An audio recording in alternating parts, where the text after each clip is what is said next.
Previously, in my last video, I happened to mention a couple of choice words that amount to the effect of Silent Hill is a weird town.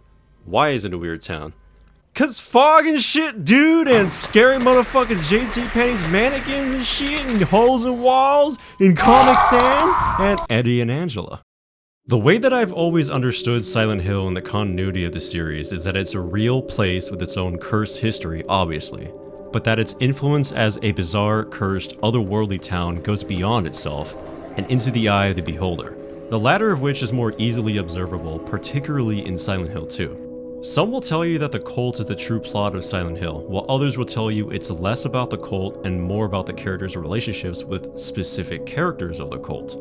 There are those who simply say none of that matters in comparison to the motivations driving the characters to come to Silent Hill in the first place. Silent Hill 2 being completely independent for the most part of the cult storyline that forms around the series. Again, you do barely see the connections to a larger story of the cult through the rebirth ending, if James chooses to bring Mary back to life. And the antagonist of who would be featured in Silent Hill 4 is mentioned in 2, but if you truly wanted to pretend like Silent Hill 2 is its own standalone entry, you could definitely do so. So for that reason, we're not going to talk about the cult or the lore past Silent Hill 2, because this video isn't even about that for one, and two, we're putting ourselves in the lens of subjectivity as to what the town even is.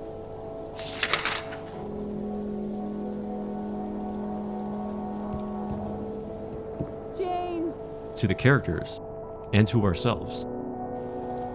Despite there being realities, they're seeing completely different things as if everything was a canvas that they paint their own troubles onto.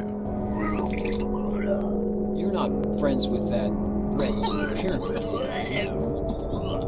Red pyramid thing? I don't know what you're talking about. Every monster that James sees is either coughing on him while wearing a straitjacket, a nurse trying to peg him, or a pair of legs trying to swing at him. To James, this is either Mary, or a woman that James may or may not have had an affair with trying to punish him. You could even just say it's his guilt from those people coming back to him. Either way, it's the same idea. However, that's the easier thing to understand. We all know that Silent Hill 2 is about James, primarily. And a good question is, what do the monsters look like to Eddie and Angela?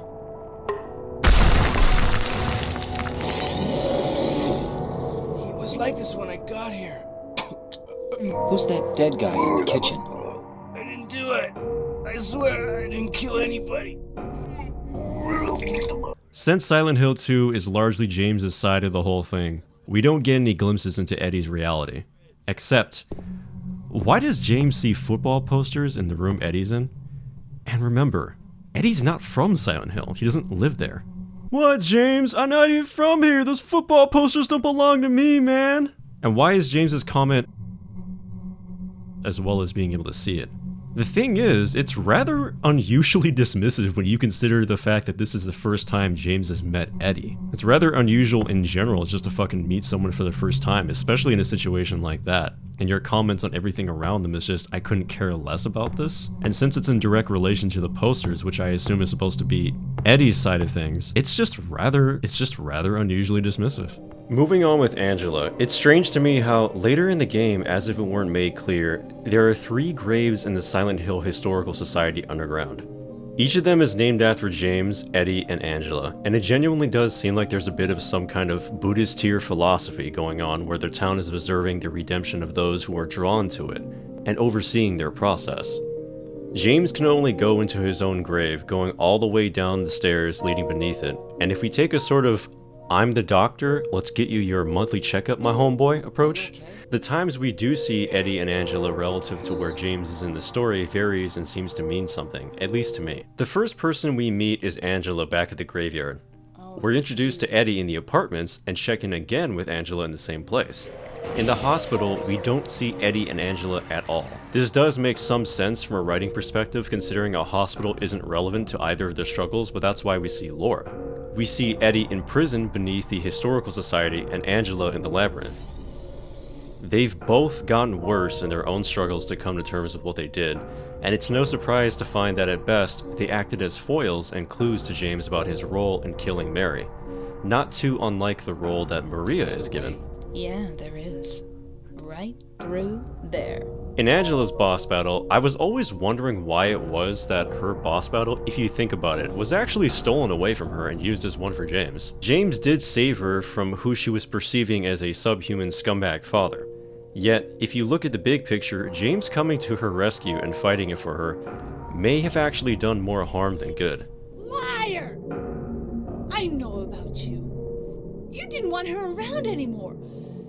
You probably found someone else. By both the end of Eddie and Angela's stories, one of them is a boss battle acting as a foil to the question, is unaliving someone a big deal, James? Do you like hurting other people? And the other one succumbs to her own self-destruction.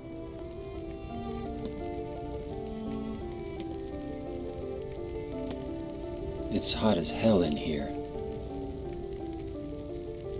You see it too. For me, it's always like this. So for this theory, I wanted to present, let's look at the finer details first. Bear with me here, okay? Angela had a father and a brother who did terrible things to her, and a mother who told her that she deserved it, implying that on her mother's part, there was some sort of severe neglect and turning the other cheek by it. Angela hates men, and her projection onto James is that he was seeing someone else anyway. Eddie was bullied his entire life, picked on, and never left alone, and if we pull details from the light novel courtesy of the wiki, the revolver that he uses to fight James with is his father's. All that we know about Eddie in every piece of lore that we get is really just that he was treated unfairly until he snapped and shot his bully's dog with his father's revolver, and then he ran because he was scared. So what'd you do? Robbery? Murder? Nah, nothing like that. Huh, you're just a gutless fatso. What'd you have to say that for? I thought you said the cops were out for you. No, I just ran because I was scared.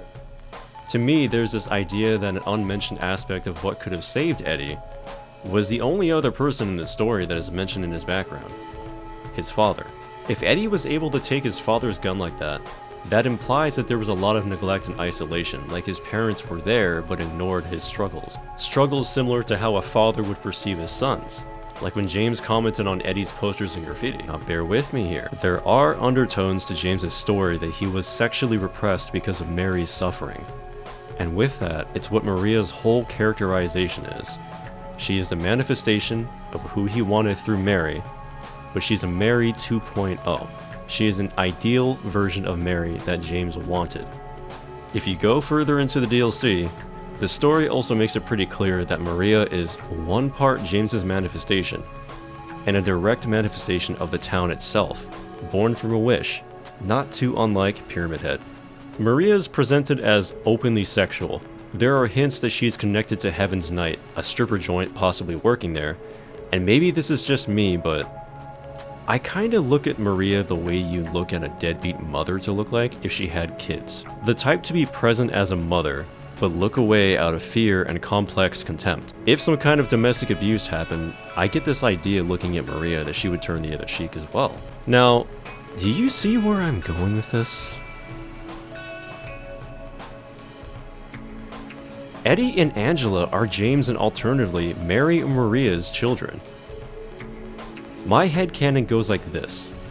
In order for James to be forgiven and truly move on from what happened with Mary, the town of Silent Hill understood that while James shouldn't be let go easily, it called to him and put him through the horrors of what he's done. One aspect of the horror was through putting up uncanny resemblances to familiar things that James thinks about in his stream of consciousness. Maria comes to mind, but it's possible that Angela and Eddie were in the same boat. They were manifestations in the same way that Maria was. Born from the town, but not born from a wish. Born from a nightmare. To test James, to torment him, to remind him of things that were never going to work out the way he hoped.